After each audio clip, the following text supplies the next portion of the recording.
You're standing in a tattoo shop. You've been thinking about this design for 3 years. You know exactly what you want. You know exactly where it'll go. The artist is ready. The chair is empty. Your card is in your hand, and you walk out. Again. But here's the twist. Your blank skin isn't a lack of decision.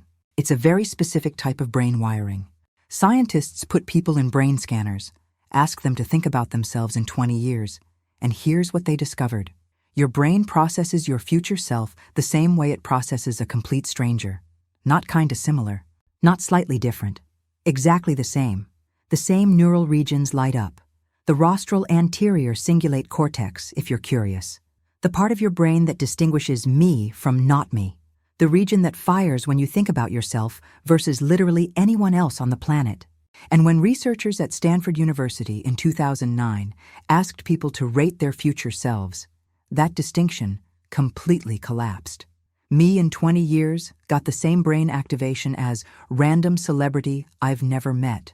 Your brain literally cannot tell the difference between your 45-year-old self and Matt Damon. Both are strangers. Both are people you'll never truly know. And this one finding? It explains almost everything about people who never get tattoos. Because here's the uncomfortable truth nobody wants to say out loud.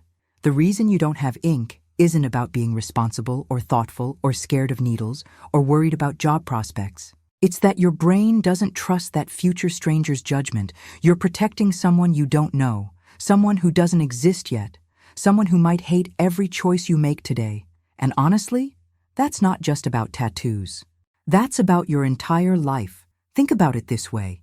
You're 23 years old, standing in a tattoo shop, staring at a design you've wanted for months, maybe years, and somewhere in the back of your mind, a voice whispers, "But what if future me hates this?" That voice? That's not wisdom. That's your brain refusing to believe you'll still be you in 15 years. That's your prefrontal cortex calculating the odds that the person inhabiting your body in 2040 will look at this tattoo and feel regret. And honestly, your brain might be right. Let me ask you something. Remember that job you absolutely loved when you were 22? The one you told everyone was your calling? The career path you swore you'd never abandon? Yeah. How long did that last? 2 years? 5 if you're stubborn? Remember that person you dated in college? The one you swore was your soulmate? The one you couldn't imagine your life without? Where are they now? Do you even follow them on Instagram anymore? What about your music taste? Remember when you genuinely believed that metalcore band represented who you were as a person? When did you stop listening? When did that phase end? Your political views, your friend group, the hobbies you were obsessed with, the beliefs you held with absolute certainty. How much of who you were at 20 still exists at 30? How much of your 25-year-old self survived to 35? If you're honest, maybe 30%, maybe less. Researchers call this temporal discounting, the tendency to devalue future outcomes because we struggle to connect with our future selves. But here's what it actually means in real life, stripped of the academic language. Your brain has learned, through painful experience, that you are not a stable entity. You're not a fixed personality that stays consistent across decades. You're a constantly shifting collection of preferences, beliefs, values, and identities that bear only vague resemblance to who you'll become. You're a ship of Theseus made of opinions and taste. Every plank gets replaced. Eventually, nothing original remains. So when you think about getting a tattoo, your brain runs a simulation. It fast-forwards 10 years, and it sees a stranger looking back. A stranger with different taste, different values, different aesthetic preferences, different everything. A stranger who might hate what you chose. A stranger who might regret what you permanently etched into their skin. A stranger who might look at that tribal armband and think, "What the hell was I thinking?" And your brain says, "Yeah, I'm not making that call for someone I don't know yet." The Stanford study, led by psychologist Hal Ersner-Hirschfield, used fMRI scanning to measure this exact phenomenon. They had participants rate adjectives for their current self, their future self, and for celebrities. Then they measured brain activation patterns. The results were stark. People who showed similar activation when thinking about their current self and future self, meaning high future self-continuity, made dramatically different decisions than people who showed different activation patterns.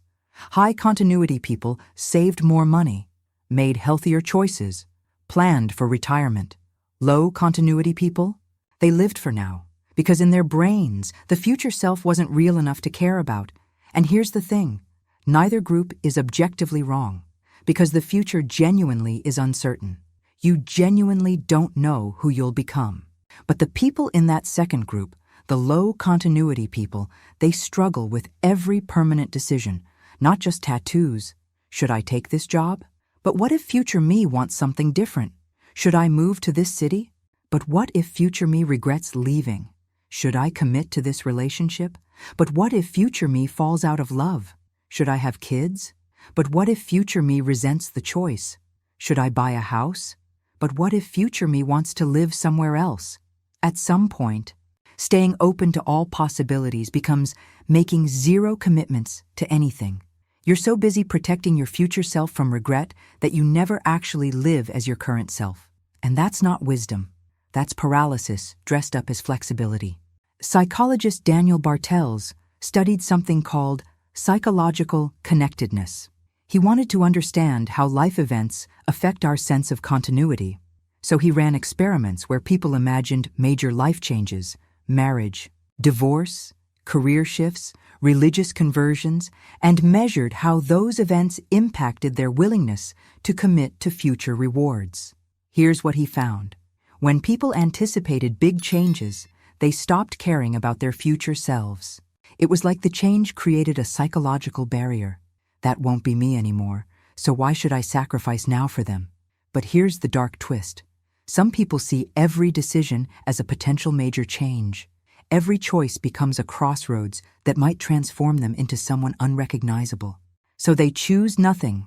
They commit to nothing. Because commitment feels like betraying all the versions of themselves they might become. Let me tell you what the research actually shows. People who score low on future self-continuity don't just avoid tattoos. They avoid everything permanent. They rent forever instead of buying, not because they can't afford it, because ownership feels too permanent. What if future me wants to live somewhere else? What if future me regrets being tied down? They stay in relationships too long because they can't commit to leaving. But they also won't fully commit to staying. They're perpetually 1 foot out the door, always hedging, always keeping options open. They keep jobs they hate because choosing a new career feels too permanent. What if they pick wrong? What if future them regrets the switch? Better to stay miserable in a role they've already committed to than risk a new commitment. They've optimized their entire life around one principle. Never make a decision my future self might disagree with. Which sounds rational until you realize your future self literally doesn't exist yet. You're deferring every major life choice to a person who isn't here. A person who has no voice. A person who can't tell you what they want. You're letting a ghost make your decisions. And here's the cruelest part. When you finally become that future self, you'll look back and wonder why you didn't just live, why you didn't just choose, why you spent so long protecting someone who turned out to be you anyway. Now here's the part that'll really mess with you. And it's going to sound backwards at first. Some people with tattoos actually have more clarity about who they are than people without. Wild, right? Because society tells us the opposite. Tattoos are impulsive. Tattoos are for people who don't think ahead. Tattoos are for people who live recklessly. But that's not what the psychology shows. Getting tattooed requires something most people never develop, the ability to say, "This matters to me now, and I'm willing to let that be enough." Not, "This will matter to me forever." Not, "This defines me completely." Not, "I know with 100% certainty that my 60-year-old self will love this choice." Just, right now, in this moment, this means something. And I'm okay with that meaning evolving. I'm okay with the tattoo becoming a marker of who I was, even if I grow beyond it. That's not impulsivity. That's accepting that you're a person in motion, not a fixed statue. That's understanding that permanence doesn't require eternal relevance. The tattoo isn't the point.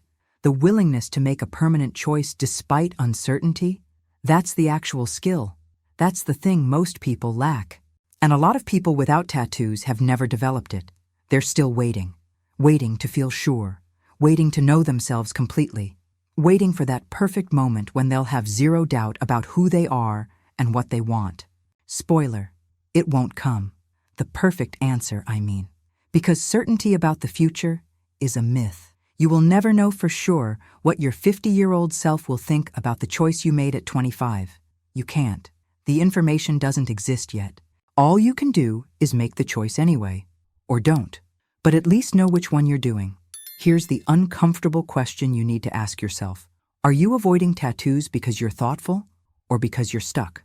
There's a massive difference, and it matters which one you are. Thoughtful sounds like, I've considered this carefully over time. I've examined my motivations. I've thought about how I want to present myself in the world. And I've decided that permanent body modification doesn't align with my values or aesthetic. I'm at peace with this choice. Stuck sounds like, I've been thinking about getting this same tattoo for 8 years. I know exactly what I want. I know exactly where I'd put it. But I still can't decide. Maybe next year. Maybe when I'm more sure. Maybe when I know myself better. Maybe when the timing is right. If you've been in the same mental loop for years, cycling through the same considerations over and over, that's not deliberation. That's avoidance. That's your brain running the same simulation 1,000 times hoping for a different answer. And look, there's nothing wrong with not getting tattooed. Blank skin is a completely valid choice. Some people genuinely prefer unmarked skin. Some people have thought it through and decided it's not for them. But it needs to actually be a choice. Not just the default result of never being able to decide. Because here's what the Stanford research really reveals. The people who never commit to anything permanent aren't protecting their future selves. They're abandoning their present selves. Every time you refuse to make a choice because future me might regret it, you're saying your current experience doesn't matter. Your current identity doesn't count. Your present self isn't real enough to deserve commitment. You're saying, who I am right now isn't important enough to honor.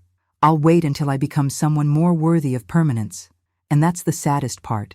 You're so worried about disappointing a stranger 20 years from now that you never actually live as yourself today. Think about what you're actually doing. You're treating your current self like a placeholder, a temporary version that doesn't deserve to make meaningful choices. You're waiting for some future upgraded version of yourself to arrive and make the real decisions. But that future self is going to be just as uncertain as you are now. They're going to look back at you with the exact same questions. They'll wonder why you didn't just live, why you didn't just choose, why you spent so long protecting them instead of being yourself. Whether you get tattooed or stay blank isn't the point. The statistics don't matter. Whether 46% of millennials have tattoos, or 90%, or 10%, that's irrelevant to your individual psychology. The point is, are you avoiding permanence because you're thoughtful, or because you've never figured out who you are in the first place? And if it's the second one, no amount of blank skin is going to fix that. Avoiding tattoos won't give you clarity. It's just another form of avoidance.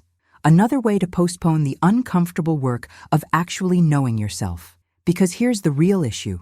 The tattoo was never the problem. The problem is that you don't trust yourself. You don't trust your judgment. You don't trust that who you are right now is valid enough to make permanent choices. And until you fix that, you'll avoid everything. Not just tattoos. Everything that requires committing to an identity. Everything that requires saying, this is who I am, without a safety net. You'll keep your life in draft mode, perpetually editing, never publishing, always one revision away from being ready. And one day you'll wake up and realize you spent your whole life waiting for certainty that never came. Protecting a future self who turned out to be you all along. Avoiding regret so successfully that you ended up regretting the avoidance. So here's what I want you to do. Not get a tattoo. That's not the point. I want you to ask yourself, what else am I avoiding because I'm waiting for certainty? What other commitments am I refusing to make because future me might disagree? And then ask, is that wisdom or is that just fear? Because the answer to that question matters a hell of a lot more than whether you have ink. So tell me, thoughtful or stuck? Which one are you? Drop your honest answer in the comments. Let's have the real conversation. If this hit differently than you expected, if this made you uncomfortable in a way that feels important, smash that subscribe button. And if you want more psychology that cuts through the bullshit and makes you think, Let's keep having conversations that actually matter.